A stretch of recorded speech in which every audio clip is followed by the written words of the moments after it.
Assalamualaikum warahmatullahi wabarakatuh. Selamat malam. Yang saya hormati Bapak Nur Irwansyah MPD selaku dosen pengampu mata kuliah penyuntingan dan juga teman-teman S5A yang saya cintai. Pada pertemuan kali ini, kami dari kelompok 12 izin mempresentasikan hasil diskusi selama ini dengan judul Pasca Penyuntingan Naskah.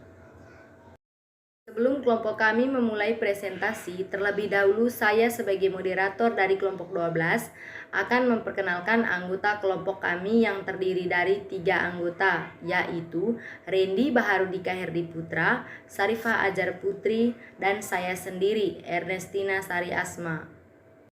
Pertama, saya akan menjelaskan tentang kelengkapan naskah. Sebelum naskah diserahkan ke bagian produksi, penyuntingan naskah wajib memeriksa kelengkapan naskah sekali lagi. Jangan sampai ada unsur yang ketinggalan. Kelengkapan naskah itu menyangkut hal-hal berikut: A. Halaman muka, B. Halaman Perancis, C. Halaman pelanggaran hak cipta, D. Halaman judul utama, E. Halaman hak cipta, F. Halaman perkembangan atau dedikasi. Membaca nomor 4, G. Halaman daftar isi, H. Halaman daftar tabel, halaman daftar utransi, halaman daftar sikatan, halaman daftar labing. I. Prakata, kata sambutan, kata pengantar. J. Pendahuluan. K. Catatan kaki. L. Daftar kata, daftar istilah. M. Daftar pustaka. N. Lampiran. O. Indeks. P. Biografi. Dan Q. Sinopsis. Nama penulis. Nama penulis harus konsisten dalam sebuah buku, mulai dari kulit depan hingga kulit belakang. Nama penulis paling sedikit dituliskan pada 4 tempat, yakni A. Kulit depan, B. Judul utama, C. Halaman hak cipta, D. Biografi singkat. Dengan kata lain, penulis, nama penulis pada keempat tempat ini harus sama. Perhatikan misal nama berikut ini. Nama ini paling sedikit memiliki 4 variasi, yaitu A. Aneke Sumarau, B. Aneke Sumarau, C. Aneke Sumarau, dan D. Aneke Sumarau. Kesesuaian daftar isi dan isi naskah. Apa yang tertera pada daftar isi harus sama dengan apa yang terdapat dalam isi naskah. Jika pada daftar isi disebutkan ada 4 bab, isi naskah juga harus benar 14.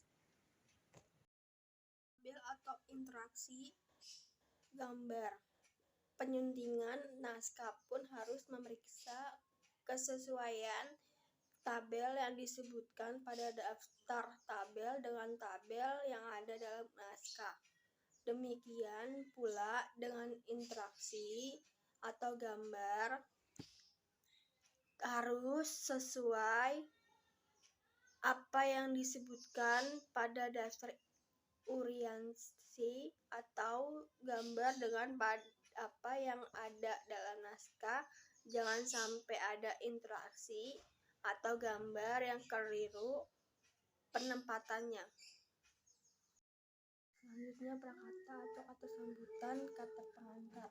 Kadang-kadang sebuah naskah diberi prakata atau kata sambutan atau kata pengantar oleh pihak luar, artinya bukan oleh penulis naskah. Sebelum menyerahkan naskah ke bagian produksi, penyunting naskah harus memastikan apakah prakata atau kata sambutan atau kata pengantar itu sudah ada atau belum. Jika belum ada, harus dipastikan kapan prakata atau kata sambutan atau kata pengantar itu diserahkan ke penerbit dan hal ini harus diberitahukan ke bagian produksi serta dicatat pula pada daftar periksa check out list. Catatan ini harus dipantau oleh penyuntingan naskah. Jangan sampai naskah sudah siap dicetak, padahal prakata atau kata sambutan atau kata pengantar hal ini tentu fatal sekali. Sistematika bab. Sistematika tiap bab haruslah sama. Jika pada bab 1 digunakan angka Arab, untuk subbabnya pada bab 2 dan bab selanjutnya juga harus digunakan angka Arab.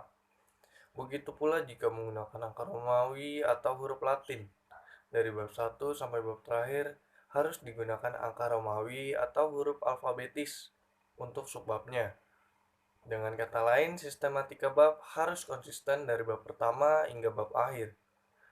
Catatan kaki. Menurut arti sesungguhnya, catatan kaki ditempatkan pada kaki atau bawah halaman. Akan tetapi ada juga penulis yang tidak meletakkan catatan kaki pada kaki halaman.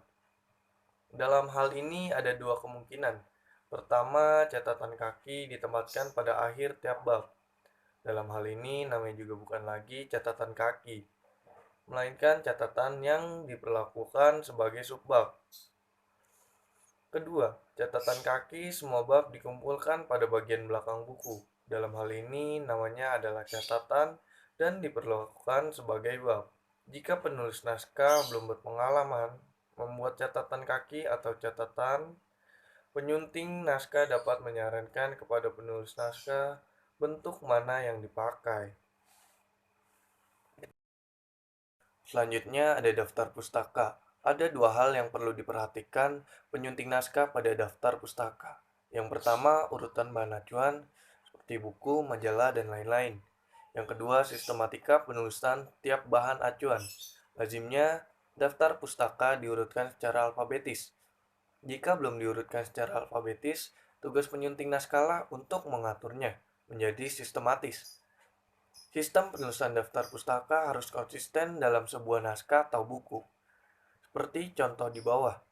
Yang pertama ada sistem 1 Moeliono Anton M 1989 Kembar Bahasa Jakarta titik 2 Gramedia.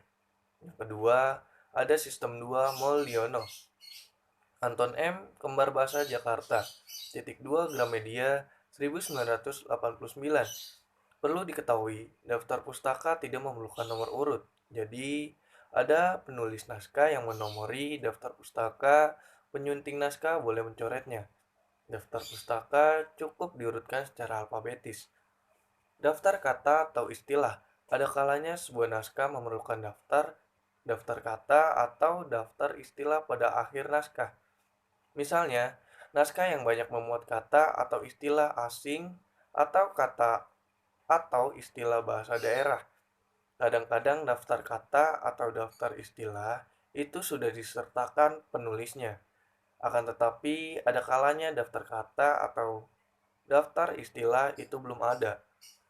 Dalam hal terakhir ini, penyunting naskah dapat menyarankan pada penulis naskah untuk menyertakan daftar kata atau daftar istilah pada bagian belakang naskah. Selanjutnya ada lampiran. Tidak setiap naskah memerlukan lampiran. Naskah yang merupakan hasil penelitian biasanya syarat dengan lampiran. Oleh karena itu, jika lampirannya lebih dari satu, lampiran itu perlu dinomor. Jadi ada lampiran 1, lampiran 2, dan seterusnya. Tentu saja angka Romawi juga dapat dipakai. Indeks buku-buku ilmiah dan buku-buku referensi biasanya ada indeksnya. Hal ini dimaksudkan untuk memudahkan pembaca mencari istilah atau nama tertentu dalam buku. Jika indeks sudah disertakan pada naskah, penyunting naskah harus memeriksanya sebelum naskah diserahkan ke bagian produksi penyunting. Penyunting naskah harus memeriksa apakah indeks itu sudah disusun secara alfabetis atau belum. Biografi singkat. Biografi singkat adalah semacam pertanggungjawaban penulis naskah atau buku terhadap pembaca. Biografi singkat ini menunjukkan bahwa ada kalanya penulis hanya memberikan bahan mentah biografinya kepada penerbit. Dalam hal ini, penyunting naskahlah yang harus menyusun menjadi biografi singkat yang baku. Sebelum naskah diserahkan ke bagian produksi, penyunting naskah harus memastikan apakah foto penulis sudah ada atau belum.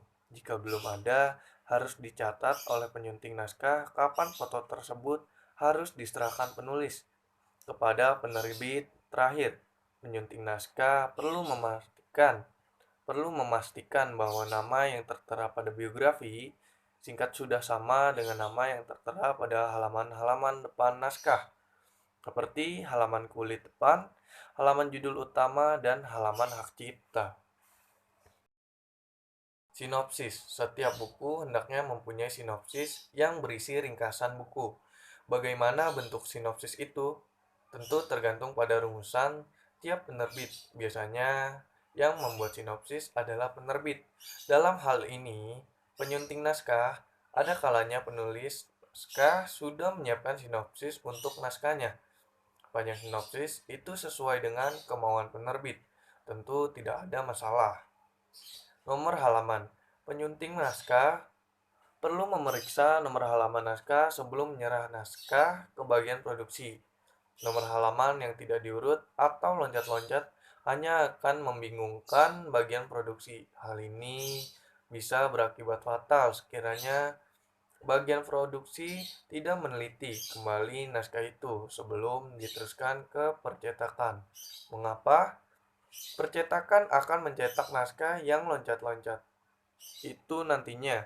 Hal ini tentu bisa berakibat buruk. Oleh karena itu, penyunting naskah hendaknya meneliti kembali nomor halaman sebelum menyerahkan naskah ke bagian produksi.